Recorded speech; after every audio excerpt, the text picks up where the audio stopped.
Hello' everyone, আজি আপোনালোকৰ বাবে মই এটা ৰেচিপি লৈ আহিছোঁ। সেইটো হৈছে পায়স বা ক্ষীৰ বুলিও ক'ব পাৰে। ইয়াত দেখিছে মই আধা লিটাৰমান গাখীৰ লৈ লৈছোঁ আৰু এমুঠিমান চাউল ব্যৱহাৰ কৰিছোঁ। আৰু ইয়াৰ কাজু লৈছোঁ, কিচমিচ লৈছোঁ আৰু আলমণ্ড লৈছোঁ আৰু এইখিনি তেজপাত লৈছোঁ। আৰু এইখিনি মই অকল ল'ৰাটোৰ বাবে বনাইছোঁ, এজনৰ জোখত বনাইছোঁ, সেইবাবে কমকৈ লৈছোঁ বস্তুখিনি।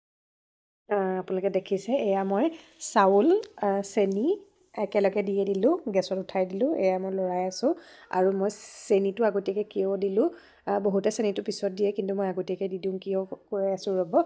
চেনিটো যদি আমি আগতীয়াকৈ দিয়া হয়, তেতিয়া আমি যেনেকৈ পেৰা বনাবলৈ চেনি আৰু গাখীৰ পগাই থাকোঁ, সেইদৰে যদি আমি চাউলৰ সৈতে এনেকৈ পায়সতো পগাই থাকোঁ, এটা ধুনীয়া লেয়াৰ আহি যায়।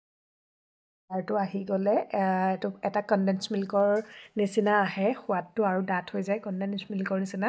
কনডেন্স মিল্ক ব্যৱহাৰ নকৰিলেও হৈ যায়।